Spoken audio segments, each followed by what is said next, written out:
los primeros siglos de la Iglesia, después de Cristo y hasta el año 311 en concreto, la Iglesia se desarrolló dentro de lo que se llamaba el Imperio Romano, y por una de esas cosas políticas que ocurren, por más que en el Imperio Romano toleraban todas las religiones, no tenían problema con ninguna, por más que existía la religión oficial del imperio, el cristianismo era la única religión prohibida y tenía pena de muerte. De manera que uno se preparaba para el bautismo y para el martirio. Se preparaba todo junto, para el bautismo y para el martirio. Y un papá y una mamá que bautizaban a un niño sabían que podían estar generando o disponiendo todo.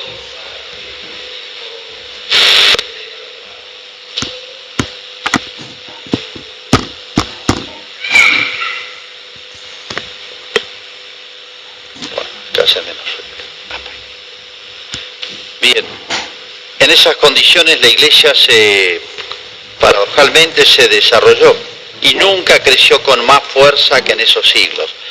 No se detuvo el crecimiento de la Iglesia, sino que avanzó en todos los estratos sociales, en las clases altas, hasta en los senadores, que era la clase más alta romana, los soldados, los campesinos, etc.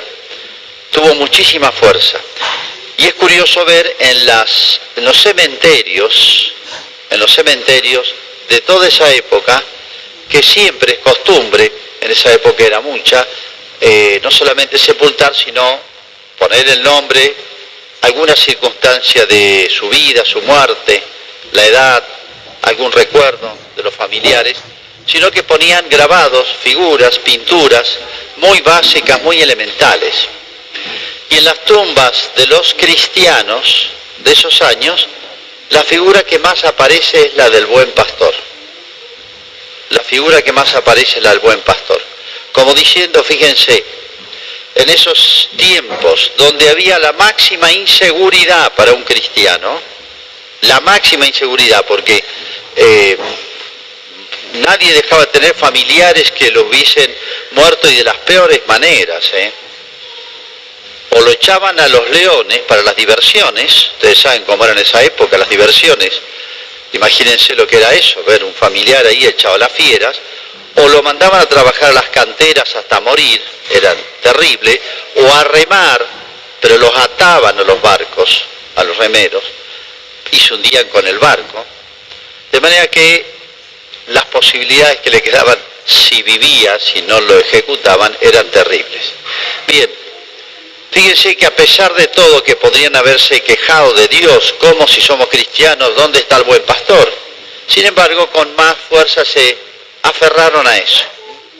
Cristo es el buen pastor.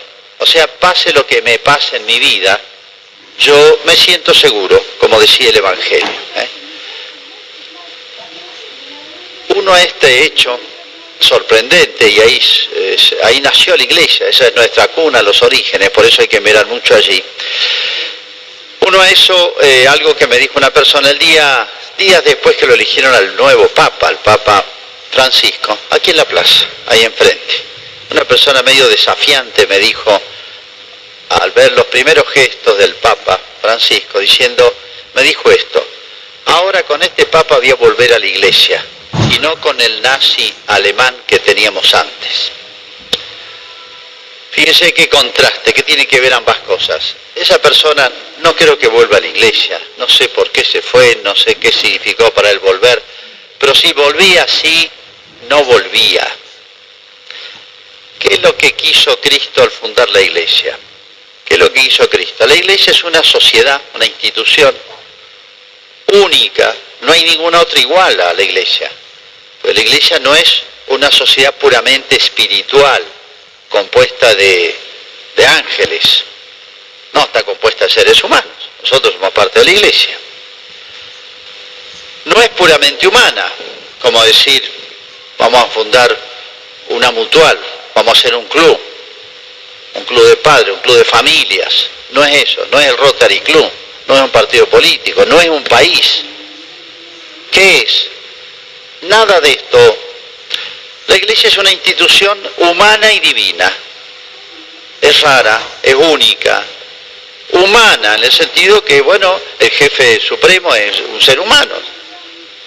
Los obispos, los sacerdotes, los bautizados somos miembros de la Iglesia. Somos parte de la Iglesia, sí. Y divina porque Jesús dijo, yo estaré con vosotros hasta el fin del mundo. O sea, Cristo no solamente dio buenas ideas, Cristo no solamente dice, voy a fundar esto, acá tienen un buen reglamento. No, no hizo eso. Él lo funda y Él se queda como escondido, como presente en la Iglesia. Lo más valioso que tiene la Iglesia es la presencia de Cristo. Si la misa vale, es porque está Cristo presente. Yo soy un instrumento para poder realizarla, se puede decir. Soy un instrumento. Como el agua del bautismo es un instrumento que se encuentra en todos lados del mundo, pero el que bautiza es Jesucristo, no es agua, no es un agua mágica, no es que tenga poderes especiales, ondas, las palabras del sacerdote. No, uno es un instrumento, como un teléfono, un instrumento para comunicar a dos personas. Es un instrumento, podrá ser mejor o peor. Eso es lo que quiso Cristo en su Iglesia. La fundó, se quedó Él y puso una cantidad de instrumentos para que hicieran de contacto con Él. Pero acá el que guía la Iglesia, encima del Papa, es Jesucristo, encima de los obispos, de los sacerdotes, Jesús. Por eso hay que aprender a ver más allá de las apariencias, encontrar verdaderamente a Cristo en la Iglesia, encontrar a Cristo dentro de la Iglesia. No hay que buscarlo en otro lado. Algunos piensan que porque ven defectos humanos en la Iglesia, porque ven algún defecto, en el Papa, en el sacerdote, en el papá o la mamá que le enseñaron catecismo y se enojaron con el papá y la mamá que lo hacían ir a misa y nunca más se rebelaron, nunca se unieron a Cristo. El plan de Dios entonces es que a través de instrumentos humanos ahí encontremos al buen pastor y siempre lo vamos a encontrar. La misa la celebra Jesucristo. Esté acá el Papa, esté San Pedro celebrando o esté Judas celebrando, es lo mismo de Jesucristo. Pero tiene que aprender a ver a Cristo detrás de los signos. Cristo presente en el pan y el vino consagrado, ahí está Cristo, en todos los gestos del sacerdote, en todos los símbolos, en las palabras, en los gestos y hasta en los símbolos más secundarios, digamos, desde el mantel blanco, el altar, el templo, las velas, todo tiene un simbolismo, el cirio pascual, ustedes los conocen. Detrás de todo eso hay que ver a Cristo, no me interesa el cirio. Cuánto vale, cuánto, de qué material está hecho, me interesa como una figura. Las velas también figuran, siempre la luz es Dios. Entonces hay que aprender a ver más allá de todos estos instrumentos, símbolos, aprender a ver a Cristo y adherirme a Cristo. Esa persona que decía que yo me acerco porque este Papa me gustó el gesto que hizo y no me gustó el anterior, que no tiene nada que ver, nunca fue nazi, es alemán, pero no tiene nada que ver. Bueno, no sé qué problema tendría en su vida. Ciertamente esa persona tendría muchos problemas en su vida y después los transfiere a otros. Pero si yo adhiero al Papa o voy a la misa porque me cae bien, me cae simpático, no me estoy adhiriendo a Cristo, les aviso. Se han equivocado y se van a defraudar. Absolutamente. Yo adhiero al Papa no porque me caiga simpático, que sea inteligente, que sea argentino, alemán, ruso. La verdad que no me interesa. Me interesa que es el vicario de Cristo. Y nada más. Y la misa también. La misa no es una terapia de salud. La misa no es un espectáculo divertido. El que va a misa por eso, miren, les recomiendo que no vayan, que no vengan, si es eso. Si buscan a Cristo, vengan. Si buscan otra cosa, no vengan, pues se van a defraudar, se van a decepcionar y después le van a echar la culpa no sé a quién, al cura, al Papa, a la Iglesia, y se van a alejar. Esas personas que vienen y van tan fácilmente a la iglesia, en realidad nunca, si se van, es porque nunca vinieron bien, buscaron otra cosa y se defraudaron, y es así. Fíjense las frases de Cristo. Yo soy el buen pastor. Dice, yo conozco a mis ovejas y ellas me conocen a mí, escuchan mi voz. Ustedes no tienen que escucharme a mí, yo podré hablar mejor, peor, regular. Ustedes quédense todo lo que yo diga que diría Jesucristo. Si yo hablo macanas acá, no me hagan caso. San Pablo decía, imítenme en tanto cuanto yo imito a Cristo, pero no me imiten a mí porque soy Pablo. Imítenme a mí en tanto cuanto yo soy imitador de Cristo. Por eso el sacerdote, el obispo, el papa, somos intermediarios, como es el papá y la mamá, cuando le enseñan a rezar a un hijo. Les podrá caer bien el papá y la mamá, en la adolescencia a lo mejor se pelean y después se distancian hasta de los padres, pero no se tienen que distanciar de Cristo, por más que se peleen con los papás. Somos mediadores, somos instrumentos. Yo soy el buen pastor. Por eso, el que escucha, el que tiene fe, o sea, con las que son mis ovejas, dice Cristo, escuchan mi voz, no la de Francisco, la de Cristo a través de Francisco, no la del padre Ramiro, el padre Jorge, el padre Gabriel, el que sea, sino la voz de Cristo a través del sacerdote, que leemos el Evangelio, tratamos de explicarlo, enseñamos catecismo, en fin, atendemos un enfermo, vean a Cristo que atendió al enfermo, que leyó, que celebró la misa. Y ahí sí van a entender la iglesia, y ahí sí nunca se van a defraudar. Y vuelvo al ejemplo que ponía al principio. Fíjense, el buen pastor les había hecho todas esas promesas, marcharán seguros, los llevaré a buenos pastos, nadie las arrebatará a mi mano, y resulta que la mitad lo mataban. ¿En qué quedamos? ¿Dónde está la protección del buen pastor? Nadie las arrebatará de mi mano porque me las dio mi Padre, como diciendo, Dios. Cuando Jesús habla de mi Padre, está hablando de Dios, como diciendo, mire, nadie está más arriba que Dios, ni el emperador, ni todos los poderes. Pero el que adhirió realmente a Cristo, más allá de las apariencias de los hombres, de los buenos ejemplos, los malos ejemplos, venga lo que viniere, el que adhirió a Cristo nunca se va a defraudar, porque las promesas de Cristo se cumplen. Yo podré hasta perder mi vida, mi salud, irme mal, pero si estoy adherido a Cristo, las promesas de Cristo no es salud, no es vida larga, es la eternidad, nadie las arrebatará de mi mano. Lo que me dio mi Padre, dice Cristo. Por eso dice, el que escucha mi voz, no la voz de esos intermediarios humanos, sino detrás de la voz de él, la otra. Yo no escucho al teléfono, yo escucho a la persona que habla a través del teléfono. El teléfono es un instrumento para comunicarme, podrá estar roto, entonces no me sirve.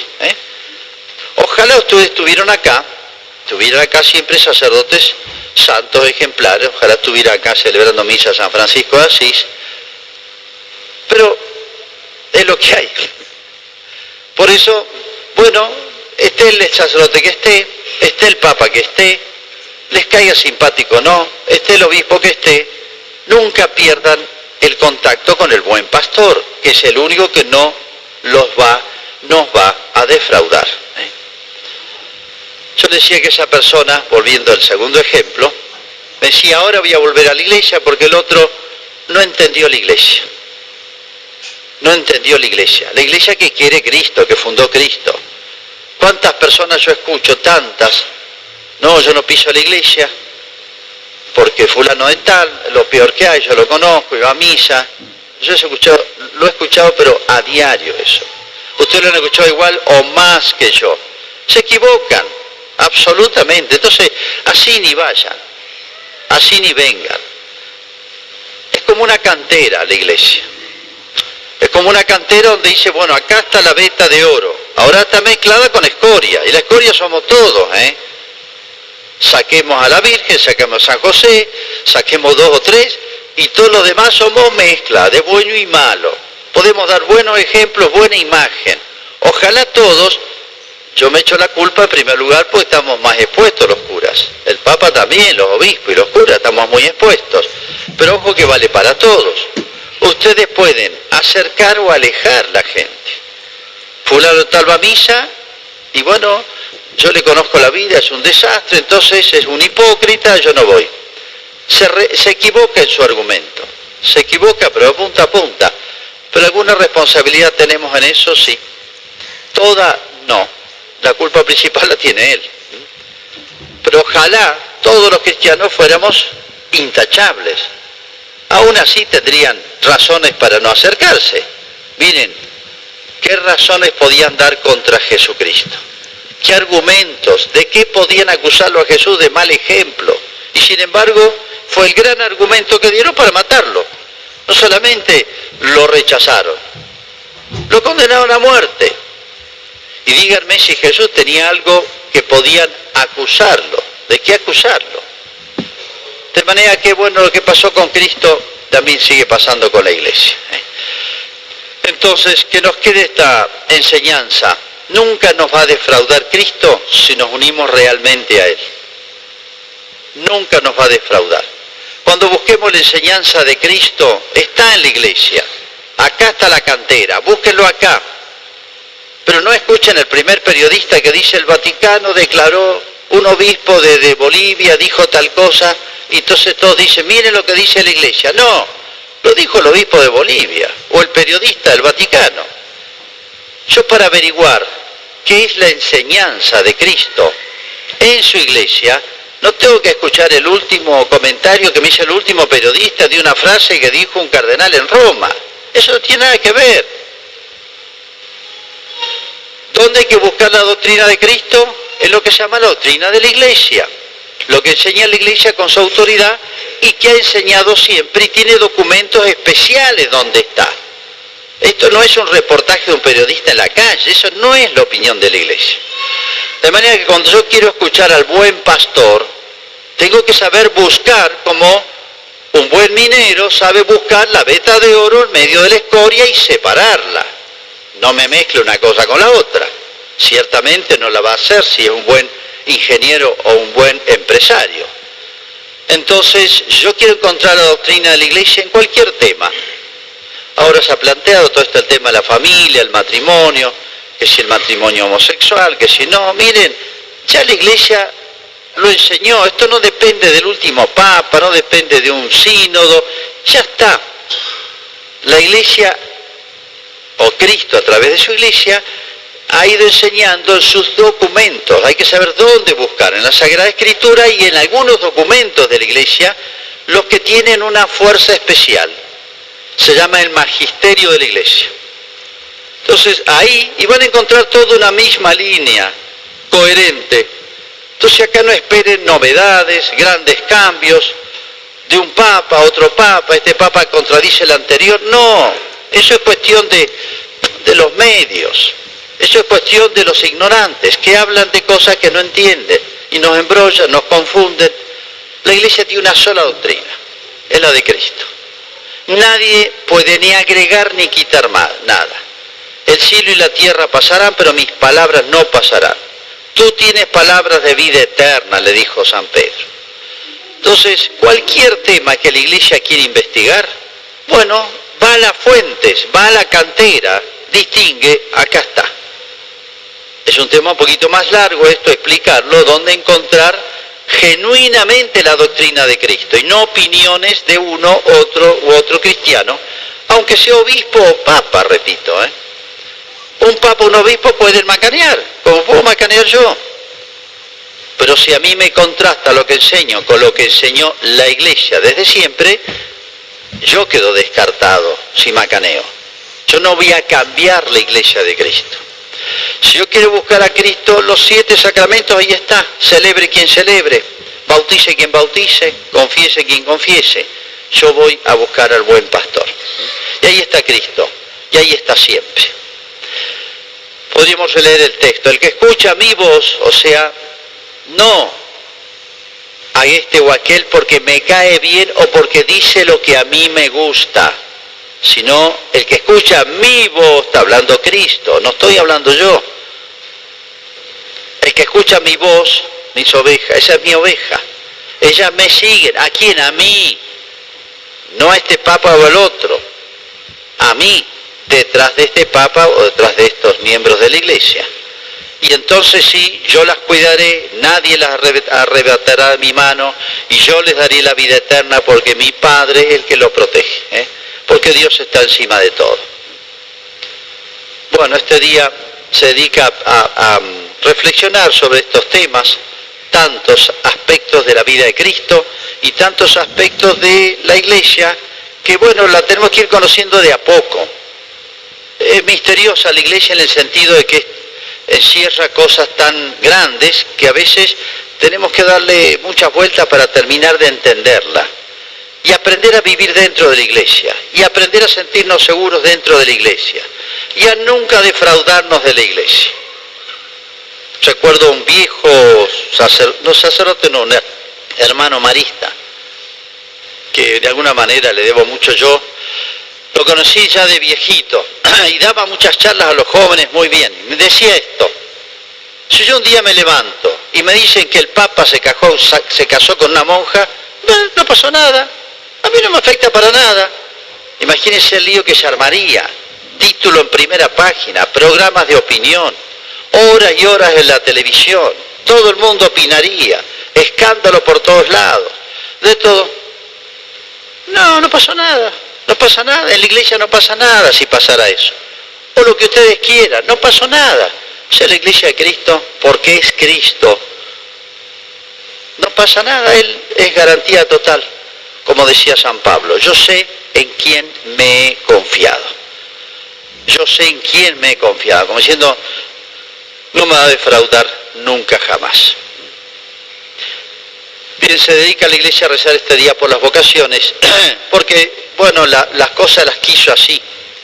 Dios hizo todo, Cristo hizo todo, está bien. Se quedó, está bien, pero necesita de nosotros. Si el papá y la mamá no llevan a bautizar un hijo, Jesús no va a venir a decirle, dámelo que yo te lo bautizo. No, y queda sin bautizar. Si la familia no le transmite la fe, esos hijos crecerán como plantitas silvestres, como animalitos silvestres, salvajes. Y bueno, Jesús quiso dignificarnos buscando nuestra colaboración, pero se arriesgó con eso. Y lo mismo pasa con los sacerdotes, con nosotros, los religiosos, los educadores. Hacemos un colegio católico, bueno, pueden dar buena o mala imagen, los docentes, los directivos, en todos los órdenes, el catecismo, en todo. Todos estamos involucrados en esto. Ojalá todos fuéramos reflejo, imagen del buen pastor.